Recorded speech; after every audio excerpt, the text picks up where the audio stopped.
Buenas tardes, me avisan que estaba al aire, estaba un poquito distraído mirando hacia la zona de estudios donde está nuestro querido director.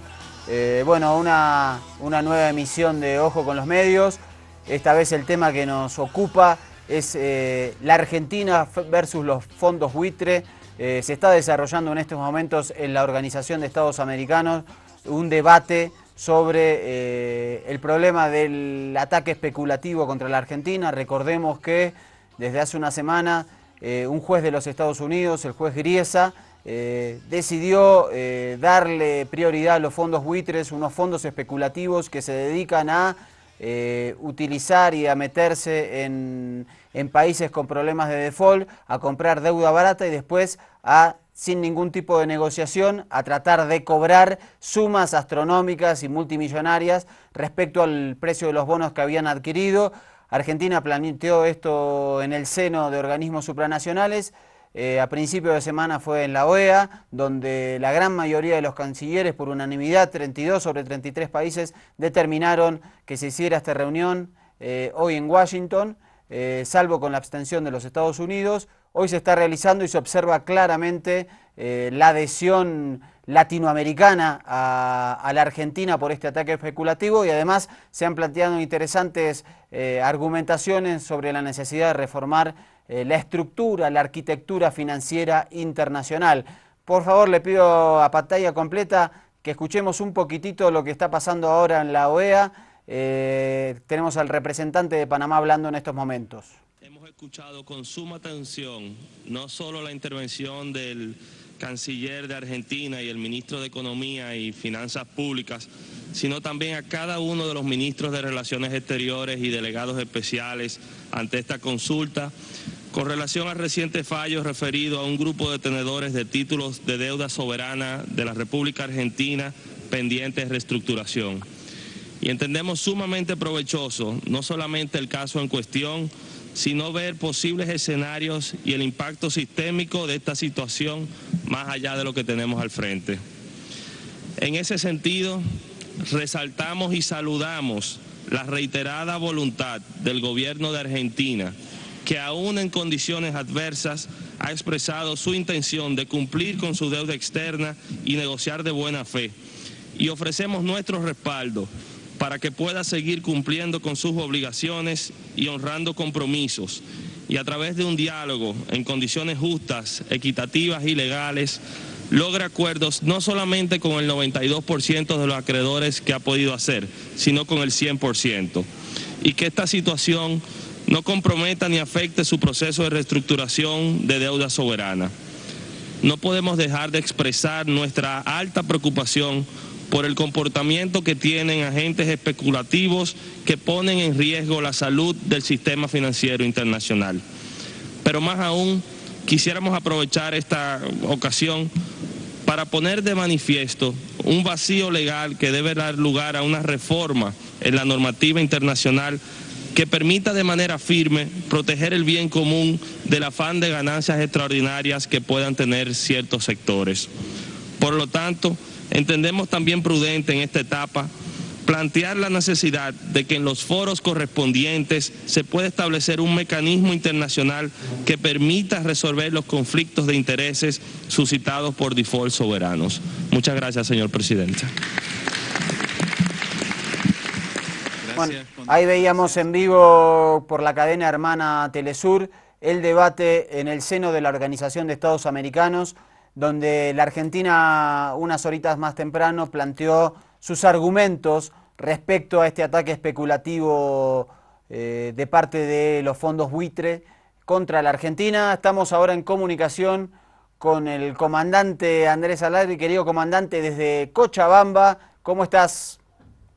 Hola, ¿cómo están todos? Un saludo grande a los televidentes y radioescuchas de Ojo con los Medios. Acá estamos siguiendo los acontecimientos en la Organización de Estados Americanos, parte del éxito, creo, de la política internacional de Argentina por internacionalizar este tema de los fondos buitres, que acá tengo, déjeme repasar porque me estaban llegando algunos mensajes, las declaraciones del jefe de la diplomacia del Estado Plurinacional de Bolivia, quien estuvo hace algunos minutos Dijo David Choquehuanca, es un robo premeditado. Lo que sucede hoy en Argentina no es solo contra un solo país, sino contra Latinoamérica. Por aquí, espéreme un segundito, que tengo alguno más.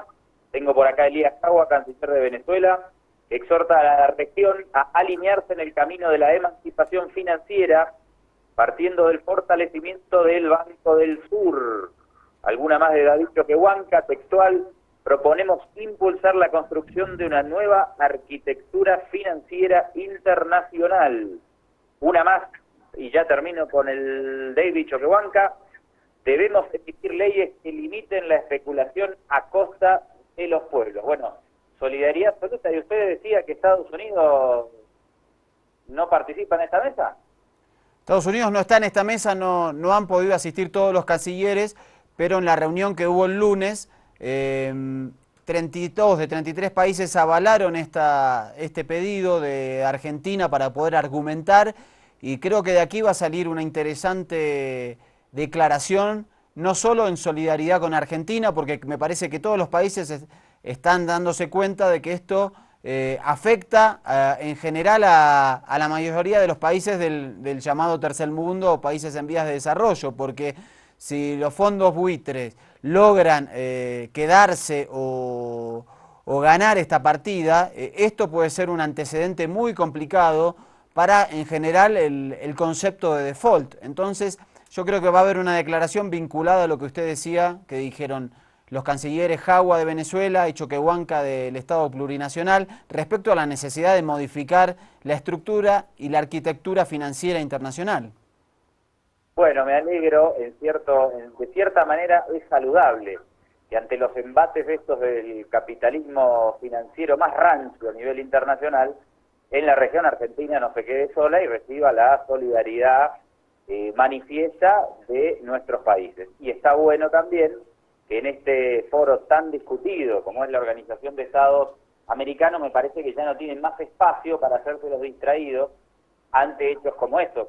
Sí, me parece que hay un cierto acomodamiento de la Organización de Estados Americanos, que estaba muy cuestionada en tener que abarcar temas como estos y no seguir simplemente los lineamientos de Estados Unidos, como sucedía en décadas anteriores. Esta es una muestra más, doctor. Se acuerda que también hace muy poco ocurrió lo de María Corina Machado, y muchos países se negaron a la pretensión estadounidense de sentar, estadounidense y panameña, como aliado de Estados Unidos, de sentar a María Corina Machado. Nos sorprendíamos cuando muchos países del Caribe dijeron no tiene derecho a sentarse María Corina, cuando era un impulso evidentemente de Estados Unidos. Ahora Estados Unidos también le quita el apoyo de alguna manera a esta sesión, porque el fallo contra la Argentina proviene de la justicia de ese país, y los países de la Organización de Estados Americanos toman postura en favor de la República Argentina. ¿Qué le parece si repasamos declaraciones del secretario general de la Organización de Estados Americanos, José Miguel Insulza, hace algunas horas? Vamos a repasar lo que decía el secretario general, que es chileno y, hay que decirlo, ha tenido posturas bastante cercanas al progresismo en algunas cuestiones de política regional en estos últimos años, creo que desde el golpe de Honduras para acá. Sí, exactamente, y fue justamente quien abrió hoy la sesión. Fue el primer discurso de la Organización de Estados Americanos, fue el de su secretario general, en un discurso muy contundente sobre los fondos buitres, la solidaridad con Argentina, y haciendo un recuerdo muy especial al expresidente argentino y fallecido Néstor Kirchner, así que vamos a verlo. Sin embargo, parece ser que para algunos actores indeseados en esta economía global, la eventual quiebra de un Estado, con enormes daños para sus ciudadanos, especialmente los más pobres, nunca es too big. Al contrario, la crisis es siempre una oportunidad para ellos. Por eso se les llama fondos buitres, no de manera peyorativa, sino ajustada a la verdad. Merodean incansablemente por la economía global, buscando sus partes más débiles para comprar empresas en crisis y desmantelarlas, o para comprar a precio vil deudas de difícil cobro, o aprovechar adecuadamente las dificultades de un país para obtener dinero en los mercados internacionales, comprando sus bonos con un muy alto rendimiento. Y no les importa quien gobierne ese país no haya contraído las deudas, que ellas hayan sido producto de políticas cerradas o que esto redunde en el sufrimiento y el aumento de la pobreza. Comprar a 10 y ganar 1000 es lo que buscan los fondos buitre, cualquiera que sea el daño que produzcan en su país y su población. Compran barato y ganan mucho, pero hasta ahora pensábamos que este era un negocio de alto riesgo. Ahora resulta que no lo es. Dijo el presidente de Argentina, Néstor Kirchner, en su memorable discurso de la Cumbre de Monterrey, México, en enero del año 2004, y lo cito: los acreedores privados deben asumir que así como en su momento obtuvieron altísimos intereses que les cubrieron de pérdidas un 30% anual, ganando en un año lo que otros ganan en 30, habían asumido un fuerte riesgo que hoy deben enfrentar. Era en definitiva la envergadura del riesgo que asumían. Es una regla del capitalismo serio que los altos intereses respecto de la media internacional indiquen que el inversor ha optado por el riesgo en detrimento del valor seguridad. En la mayor crisis de mi país, agregó el presidente, me tocaba gobernar la provincia de Santa Cruz y retiré los fondos de mi país llevándolos a la Reserva Federal de los Estados Unidos a una tasa de un 1% anual, mientras había gente que invertía en mi país al 30% anual, ganando en un año lo que nosotros nos proponíamos ganar en 30. Cuando uno tiene altas tasas de interés, asume como meta el riesgo y no la seguridad de la inversión.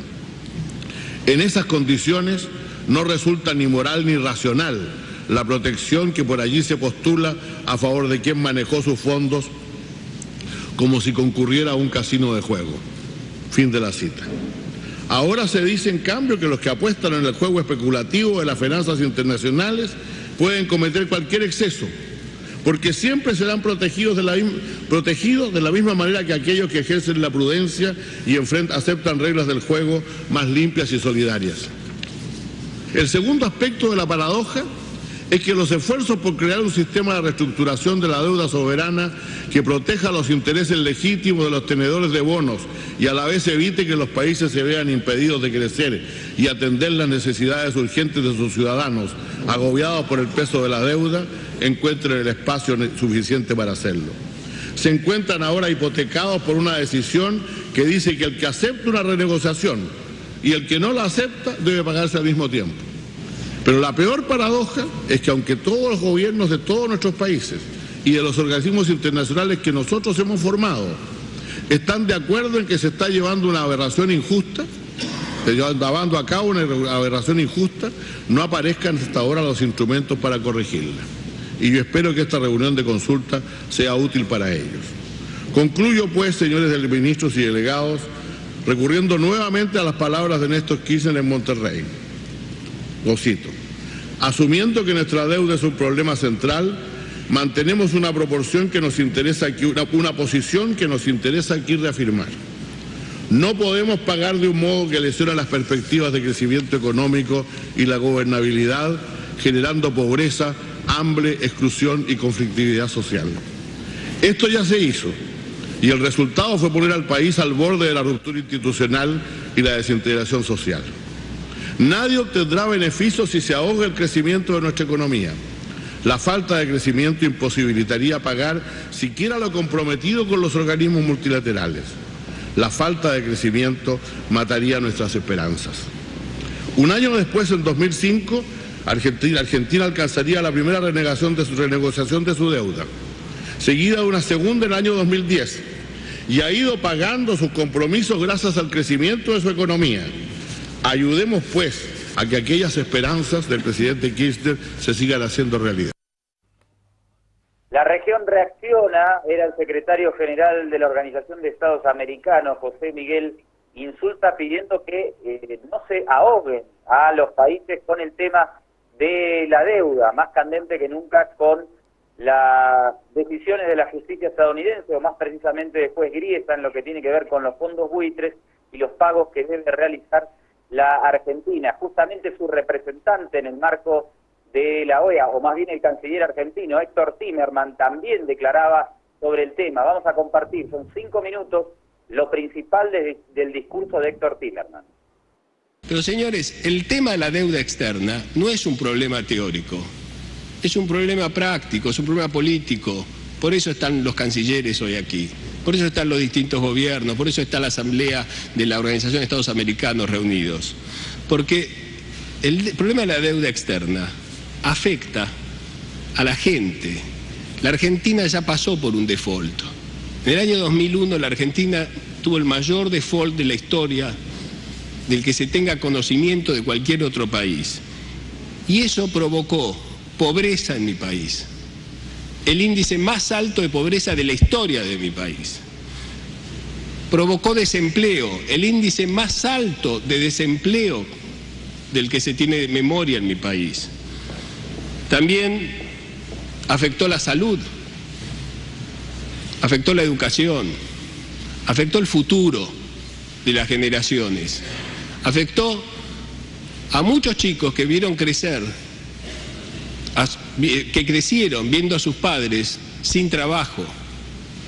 Las familias se disolvieron, las madres quedaron a cargo de los hogares, los padres no estaban. Luego en el 2010, en el año 2010, se realiza un nuevo canje, un segundo canje, y ahí llegamos al 92,4%. O sea, si una empresa con el 66% ya deja de estar en default, nosotros tenemos el 92,4% de los acreedores que habían aceptado. Ahora, ¿qué pasa? No contábamos con un pequeño detalle. Los fondos buitres, los que quieren dominar este sistema, que habían comprado bonos en default, que nunca le habían prestado a la Argentina, que nunca habían trabajado con la Argentina, que simplemente desde una oficina en Wall Street habían visto cuáles eran los bonos que estaban en peor condiciones, los más baratos, y esos fueron los bonos que compraron. Su éxito, el éxito de los fondos buitres, es la ruina de nuestros países. Cuando más arruinados estamos nosotros, más ganan los fondos buitres. Pero no es solamente contra los países que los fondos buitres actúan.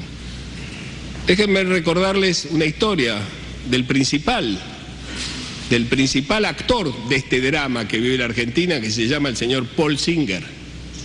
Lo cuenta el periodista Greg Palast en uno de sus libros sobre los fondos buitres.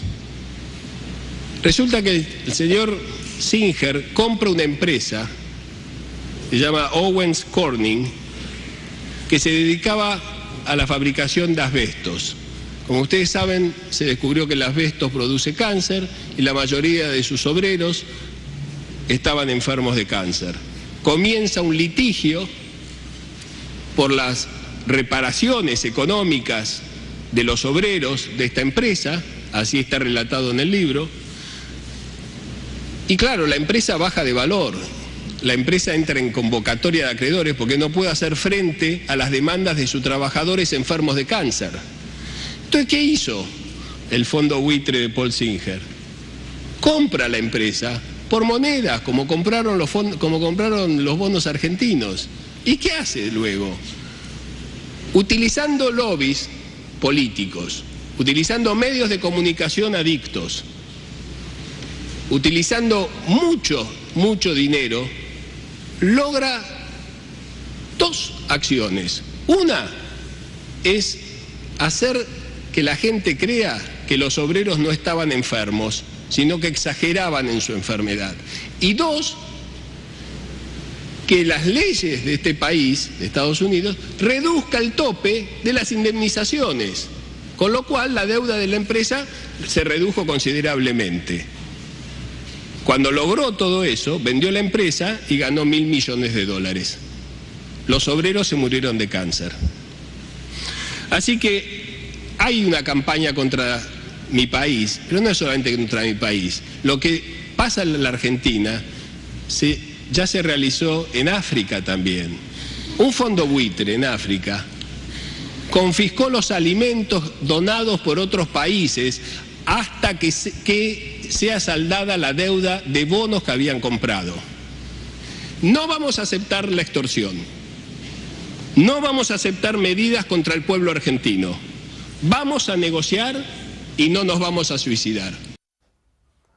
Bueno, ahí clarito el canciller argentino Héctor Timerman hablando de cuál va a ser la actitud de la Argentina respecto a esta situación, y también recordando a Paul Singer de NML Capital, que es uno de los fondos buitres que está accionando contra la Argentina, el principal al que el juez Griesa le tomó este reclamo para cobrar la totalidad de los bonos adquiridos, y cómo había comprado una empresa cuyos obreros por el uso que hacían de químicos estaban enfermos de cáncer, la compró a precio vil y encima despidió a los obreros, que se terminaron en gran parte de ellos muriendo por esta situación. Comandante. Bueno, si le parece vamos a compartir el testimonio de Axel Kicillof.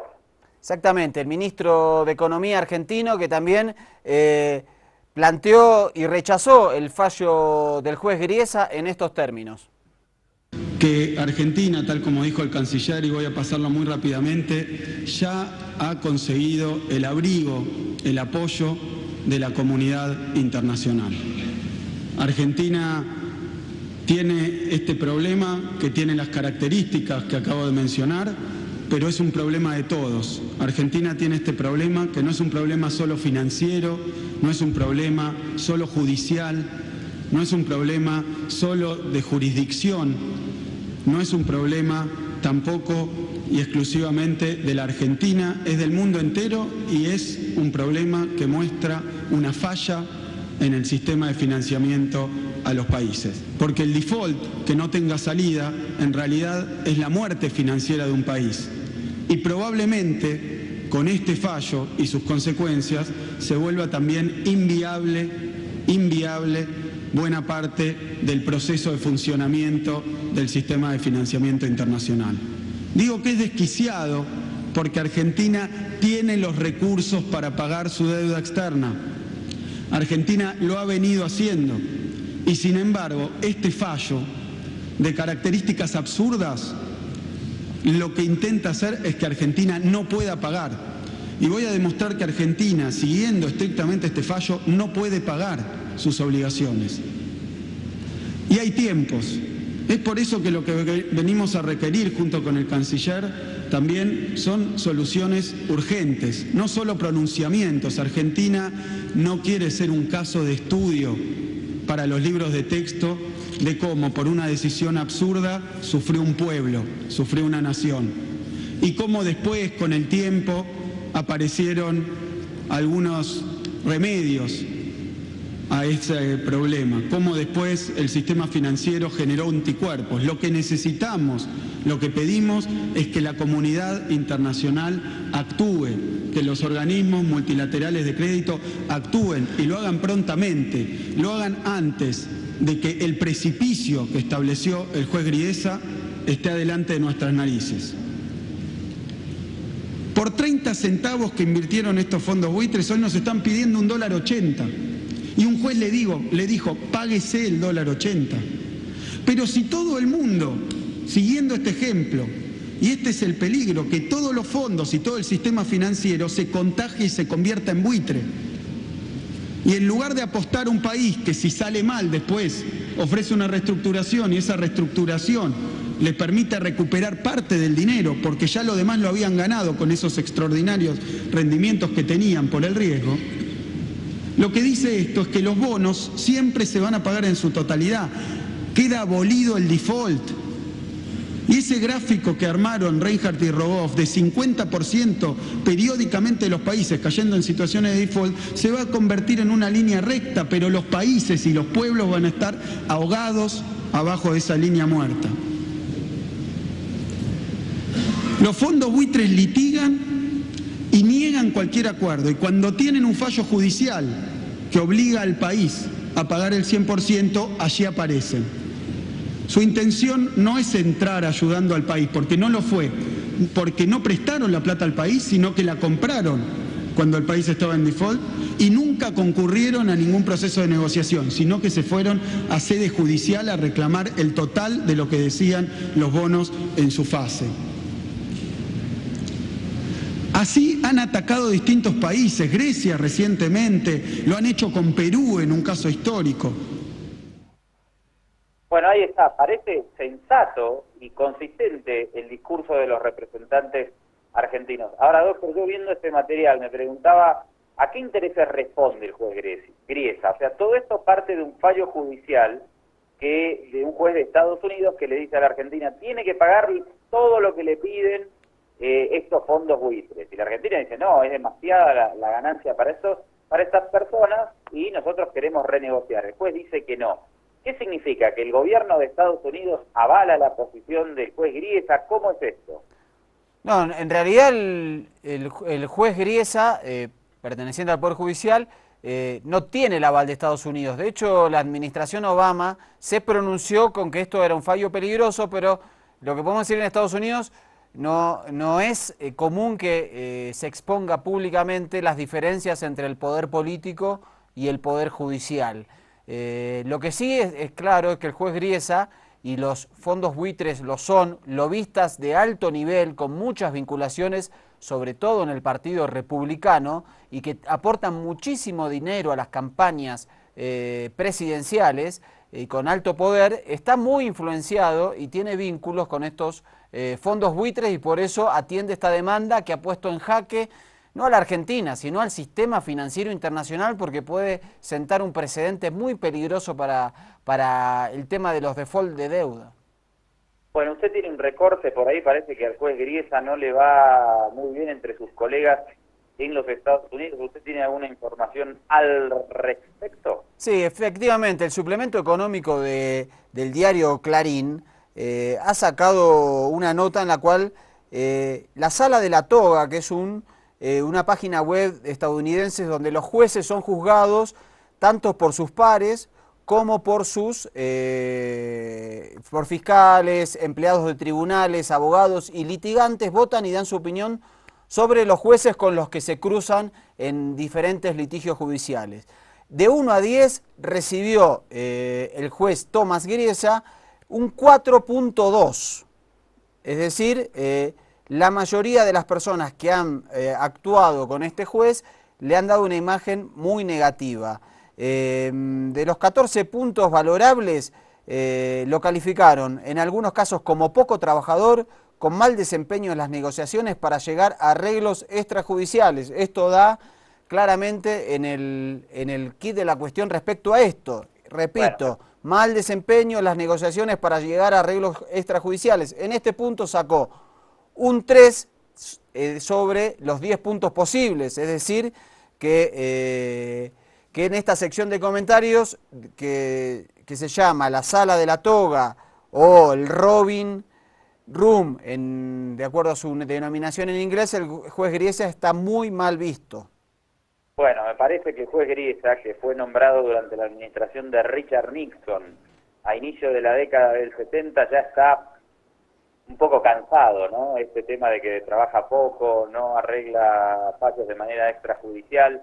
Habría que analizar un poco más seriamente en manos de quién están estos fallos trascendentes. Y a mí lo que me llamaba la atención el otro día era cómo desde una sala judicial, desde un juzgado en los Estados Unidos, se puede poner en jaque la economía de un país y tal vez de la región. Esto me llama demasiado la atención. Pero en fin, este es el marco en el que estamos. Hagamos aquí un pequeño corte en Ojo con los Medios, que ya nos atrasamos bastante. Y al regreso tenemos declaraciones de Evo Morales, de Elías Jagua, algún análisis que nos llega desde Argentina del prestigioso Pedro Brigger y una declaración muy interesante también del representante del Ecuador en la Organización de Estados Americanos. No te lo pierdas en el segundo bloque de Ojo con los Medios. Avia Yala, un continente de culturas.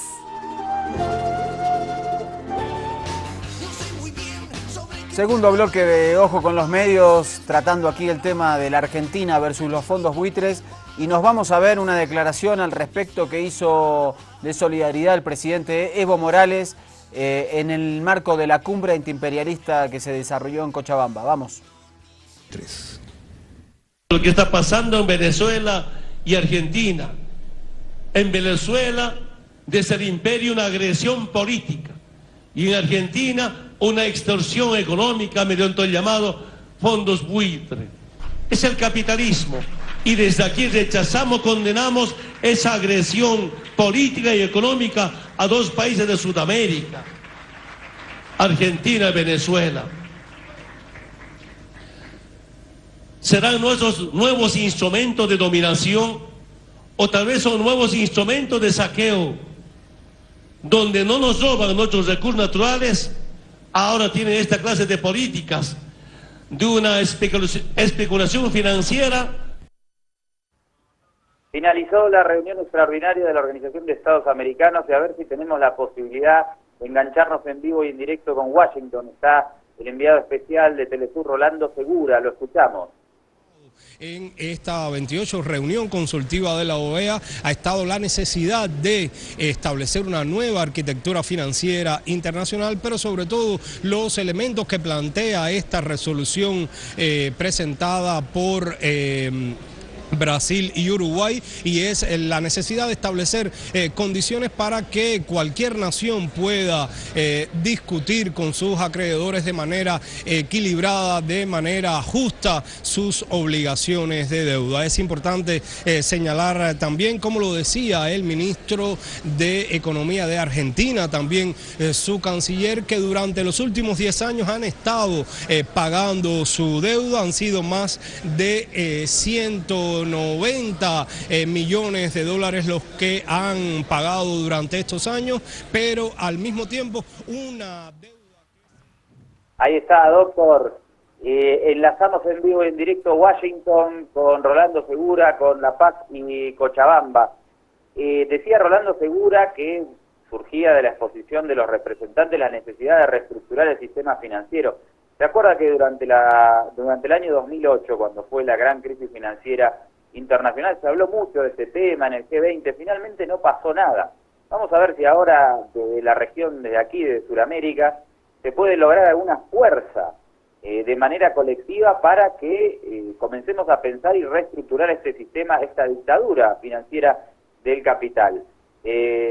Seguramente que habrá que hacer alianzas para que haya más voluntades políticas en otras partes del mundo para lograr esto, pero a ver si se pueden dar los primeros pasos desde acá con este caso que involucra a la Argentina y a los fondos buitres.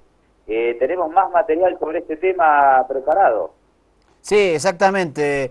Antes, desde Venezuela, el canciller Elías Jagua, antes de viajar a este encuentro, también hacía una locución y una información sobre cuál iba a ser la postura de Venezuela al respecto. Encomendado por el comandante Nicolás Maduro, el presidente compañero Nicolás Maduro, a la Organización de Estados Americanos, a defender a nuestra hermana República Argentina, que está siendo agredida por el capital financiero especulativo del imperialismo en su etapa superior, depredadora de los pueblos, de la soberanía y del derecho de los pueblos a su desarrollo.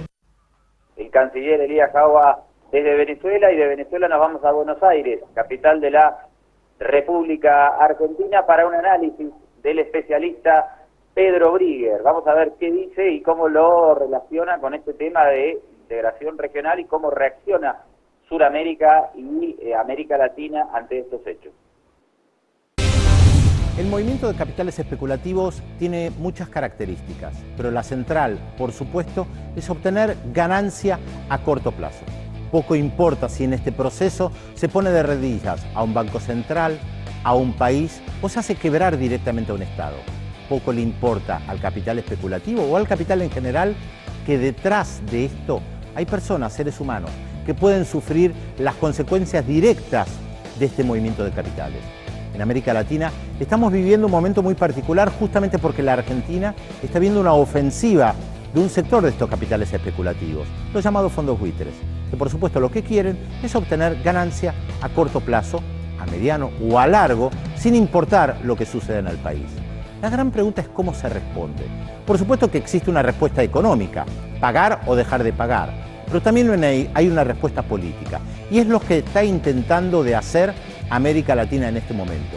Por eso no fue casual que tantas declaraciones se emitieran en estos últimos días en respaldo al gobierno argentino, desde UNASUR, ALBA, CELAC, Mercosur. Lo que se planteó es un respaldo a un país entendiendo que el ataque especulativo no va solamente contra un gobierno en particular, sino que va en contra de toda la región. Algunos gobiernos han decidido responder de manera muy dura, como el uruguayo, el ecuatoriano, pero todavía falta una articulación regional que pueda responder desde lo económico, con un Banco del Sur sustentable, poderoso, pero también desde lo político. Y esto no es sencillo porque las divisiones entre los países tienen historia. Y no es fácil lograr una salida al mar para Bolivia con la tensión histórica que hay con Chile, y no es fácil lograr un entendimiento entre los diversos países que también tienen que unirse frente al movimiento de capitales especulativos. Porque hay disputas ideológicas, pero todos entienden que están en el mismo barco y que este barco, si no actúan, se puede hundir. Bueno, y ahí teníamos un análisis de los fondos buitres y de cómo el poder regional, América Latina y el mundo tienen que responder, articularse para poder enfrentarse. Y ahora nos vamos a ir una notita generada en la querida hermana República de Cuba, donde nos cuenta un poquito que estos fondos buitres también tienen mucha vinculación con la mafia anticastrista, la mafia antirrevolucionaria que se encuentra en Miami. Vamos a ver entonces la vinculación de estos fondos buitres con estos antirrevolucionarios.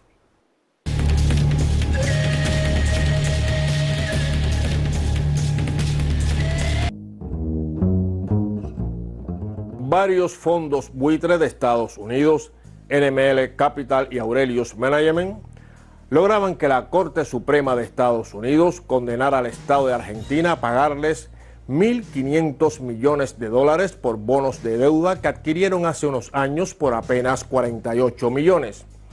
Durante años, la labor del lobby político de estos fondos ha sido intensa. Por ejemplo, varios políticos estadounidenses fueron remunerados para presionar, chantajear y amenazar a Argentina.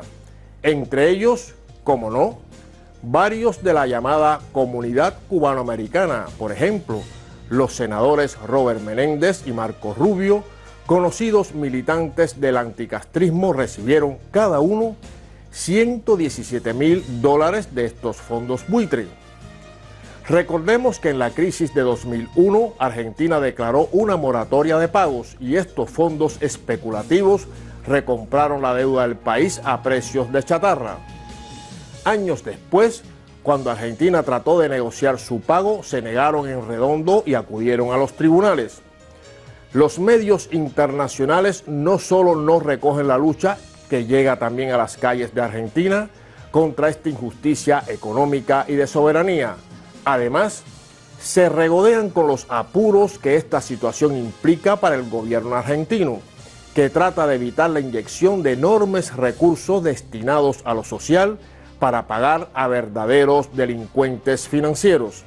Mientras, mandatarios de América Latina ya han mostrado su solidaridad con la presidenta Cristina Fernández. El presidente de Uruguay, José Mujica, proponía una acción común de resistencia latinoamericana. Y es que, según sus palabras, tras el fallo judicial estaría la intención de apropiarse del petróleo argentino del yacimiento de Vaca Muerta, para pagar una deuda a todas luces ilegal, ilegítima e inmoral. Me gustó mucho esa información que nos llegaba desde Cuba acerca de que estos queridos fondos buitres le están pasando plata a los ultraderechistas de Miami, amigos nuestros, como Robert Meléndez y Marco Rubio. ¿Por qué no nos pasamos de una vez y nos dejamos de tonteras a la ultraderecha, doctor, para tener financiamiento listo, constante y sonante? Es tan fuerte el poder de estos lobbies y con su plata ejercen tanta presión que se calcula que más de la mitad de los representantes del Congreso de los Estados Unidos han llegado ahí producto del financiamiento de esos lobbies y que después terminan haciendo política o generando iniciativas o leyes promovidas por estos lobistas, que en este caso especulativos. Es tan fuerte, por ejemplo, el caso de Paul Singer, que está vinculado justamente a Marco Rubio, este duro del Tea Party, republicano, cubano-americano, que Tim Rodney, que fue el candidato republicano que se opuso a Barack Obama en la última elección, su principal apoyo financiero fue Paul Singer, el que ahora está atacando a Argentina. No quiero imaginarme, doctor, que es justamente por estas relaciones entre los fondos buitres y la clase política dominante que no se llegan a establecer reglas de juego legales más claras para estos fondos buitres. No quiero sugerir para nada que sea que porque estos bonistas le pasan plata a, digamos, por decirlo de alguna manera, a la oligarquía, a la clase política oligárquica mundial, es que finalmente no podemos establecer reglas de juego claras para que el sistema financiero tenga un modo de funcionamiento más democrático. Claro, si le están pasando cientos de miles de dólares a todos los dirigentes políticos de las principales potencias, ¿quién se va a animar a establecer alguna legislación que obviamente los perjudique? ¿Qué te parece si vamos a compartir declaraciones de Marco Aguja? Él es embajador de Ecuador ante la Organización de Estados Americanos. Dijo palabras muy interesantes el día lunes y nos pareció pertinente ponerlas a disposición de la opinión pública a través de Ojo con los Medios en la jornada de hoy. Vamos a compartir entonces ese material, por favor, señor director. El tema de la deuda externa es un tema muy grave que afecta desde los Estados Unidos de América a Centroamérica, Suramérica, el Caribe, a todos nuestros países. El Ecuador se solidariza con la República de Argentina y considera que la decisión de la Corte Suprema de Justicia de Estados Unidos al rechazar el pedido de reconsideración del fallo a favor de los fondos especulativos denominados fondos buitres pone en riesgo a todo el sistema financiero internacional y evidentemente a la estabilidad macroeconómica de Argentina.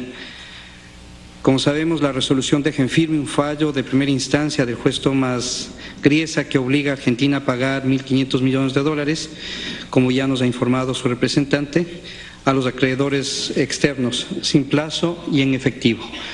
Hay que reiterar que Argentina ha venido cumpliendo todas sus obligaciones económicas desde la reestructuración. Lo más grave de la decisión no es que le ordene a Argentina a pagar, pues eso ya fue decidido en anteriores ocasiones. Lo peligroso es que ahora la Corte Suprema ordena a un banco estadounidense a que debite las cuentas de Argentina y pague directamente a los llamados fondos buitre. Incluso la sentencia ordena una orden de prelación de pago inédito en el derecho internacional.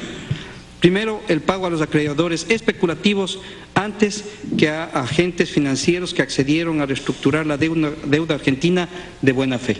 Esto es sin precedentes en el derecho internacional. Es insólito. Esto genera un precedente nefasto contra cualquier país, ya que en Nueva York está la mayoría de la deuda externa y contratos financieros de todos nuestros países. Ahora, con un contrato entre un país y un banco, no va a servir de mucho, no va a haber seguridad jurídica, pues hay el precedente que se está tratando de sentar de que una corte puede ordenarle a un banco que le quite el dinero a su cliente y se le entregue a quien la corte crea. Estamos en el reino de la supremacía absoluta del capital sobre el ser humano y sobre la soberanía de los estados. En el 2005 y en el 2010 Argentina, en forma unilateral, propuso renegociar sus pasivos internacionales. Muchas de estas deudas externas, al igual que las de muchos países latinoamericanos,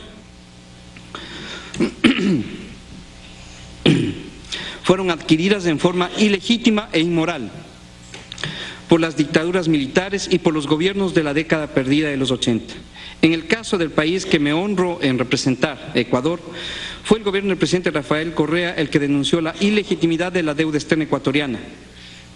Solo nos hace falta recordar el informe final de la auditoría integral de la deuda ecuatoriana del año 2008, que permitió utilizar los mecanismos legales de mercados financieros para reducir el stock de la deuda, con la cual generamos un ahorro de alrededor de 8.000 millones de dólares invertidos todos y cada uno de esos recursos en obras públicas para la gente.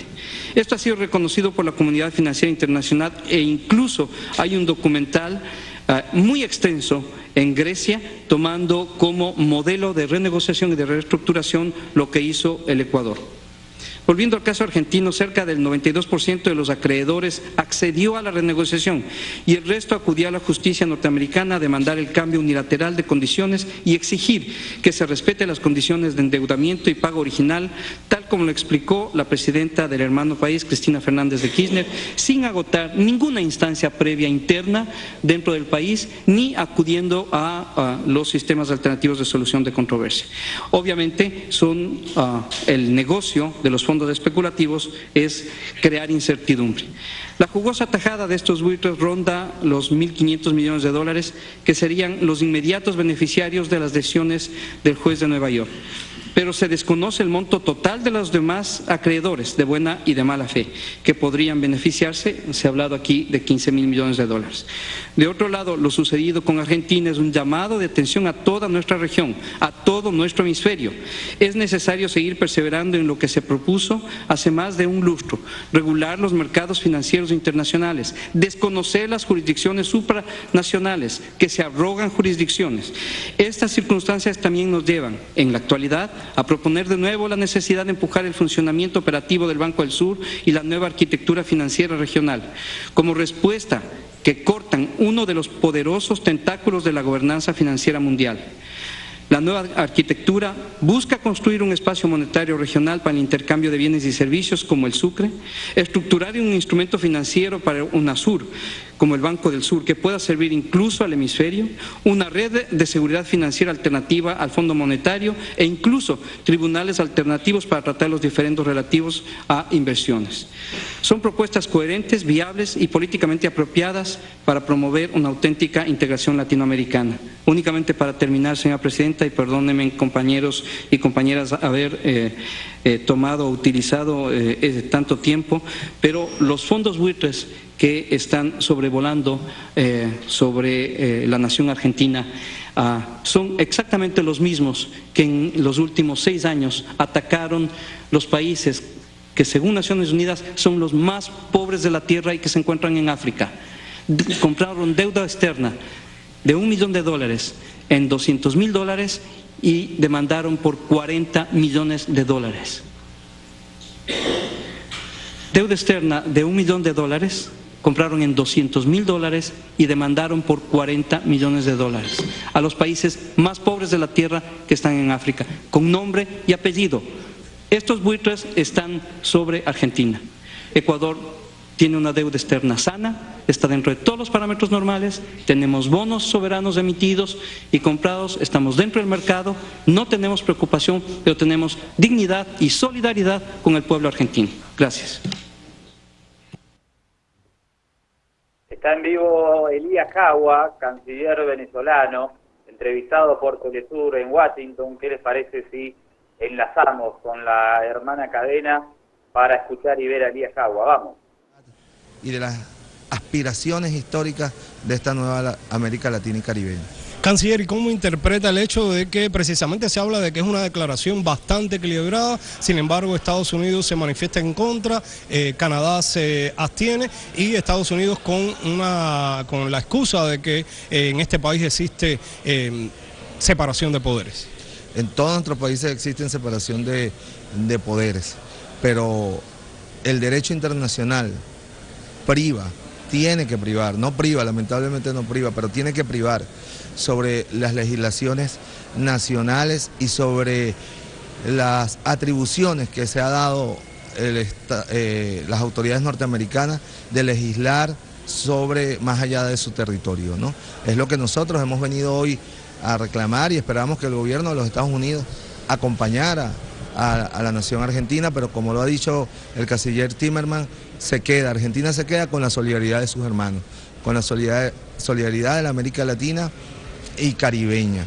Nosotros hemos escuchado una exposición magistral del ministro de Finanzas de la República Argentina, donde explica cómo estos fondos se han radicado aquí en Estados Unidos y en Londres, porque son beneficiarios de esas leyes extraterritoriales y de tribunales que infaliblemente fallan a favor de estas medidas totalmente onerosas e inmorales con las cuales se pretende saquear el derecho a vivir bien de nuestros pueblos. Canciller, la CELAC, el ALBA, Mercosur, también el grupo, el G77 más China, ahora la OEA, apoyan a la Argentina en este intento de negociar con los fondos buitres. ¿Qué podría seguir ahora entonces?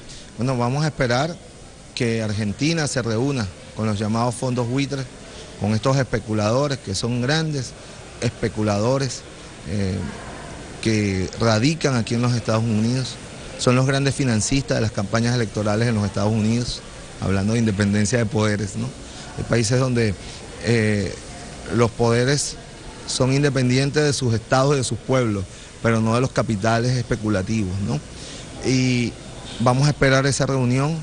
En el caso de Venezuela nos hemos puesto a la orden para lo que Argentina requiera.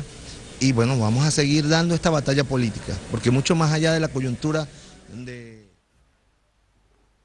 Bueno, ahí teníamos al canciller Elías Jagua informando sobre la aprobación de la parte de la OEA de la resolución a favor de la Argentina, y también mencionando que Estados Unidos votó en contra porque dice que tiene un poder judicial que es independiente, sus poderes y la división de poderes es perfecta, armónica, hermosa en los Estados Unidos. Doctor, le propongo aquí hacer un corte, estamos ultrísimamente retrasados, vamos de nuevo con nuestras obligaciones comerciales y ya nos queda la despedida para el final. Ya regresamos, esto es Ojo con los Medios, hicimos un enlace en vivo y en directo con Washington, declaraciones importantes que nos llegaban desde allí a través de la cadena Telesur. Avia y Culturas.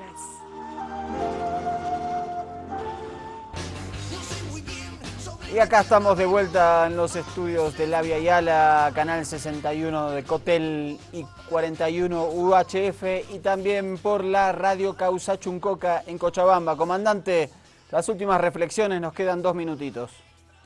Acá estamos, yo le digo una cosa, estaba viendo todo este material, me parece que estamos en la línea, primero, doctor, porque veo que el representante ecuatoriano mencionó lo que habíamos comentado más temprano, dijo, hace 5 años que se planteó una reforma del sistema financiero y no pasó nada. Entonces, ante hechos como estos, me parece que la reflexión debe ser quién gobierna el mundo, los gobernantes, los presidentes, los primeros ministros, democráticamente electos por sus pueblos, por los ciudadanos de los respectivos países, o este sistema financiero supranacional que no tiene ninguna cara, pero parece que tiene el poder de, mediante un fallo judicial, paralizar una economía, poner en jaque una economía o el crecimiento o la estabilidad económica de X país. Me parece que el caso es súper interesante, llama a una profunda reflexión sobre el sistema mundial y lo que vimos en la pantalla de hoy y escuchamos a través de los micrófonos de la Causachuncoca, me parece que bien vale la pena resaltarlo por el sentimiento de unidad regional que se ha generado ante este ataque de estos capitales especulativos. Esa es mi reflexión final para el Ojo con los Medios de hoy, esperando que podamos reencontrarnos con todos ustedes en próximas emisiones, ya desde los estudios en La Paz. Y es que me van a recibir, doctor, no me van a cerrar la puerta, ¿no? No, espero que ya les avisé acá a los compañeros técnicos, a nuestros compañeros trabajadores, y dicen, lo vamos a dejar pasar, comandante Sanlari, si usted se trae algún obsequio cochabambino, en especial si tiene alguna cosita, un poquito de chicha, acá están, dicen, los dejan pasar si viene cargado con algo. Epa, eso me suena a extorsión, no vamos a permitir la corrupción en nuestro Ojo con los Medios. Sí, sí, acá hacen así. Cuchicuchi y el Vic, que son nuestros queridos camarógrafos, hacen así con su cabeza diciendo sí, lo estamos extorsionando, comandante, por un poquito de... Y sí, es así, la corrupción es inherente al ser humano, así que voy a tener que llevar algo para poner sobre la mesa y los estudios del canal y saciar los apetitos de nuestro equipo técnico. Un saludo para todos, doctor, desde la Yasta. Saludo, comandante, y bueno, nos vamos despidiendo desde aquí, desde La Paz, una comunicación exclusiva, estuvimos en La Paz, en Washington y en Cochabamba. Ojo con los Medios, espectacular. Nos vemos.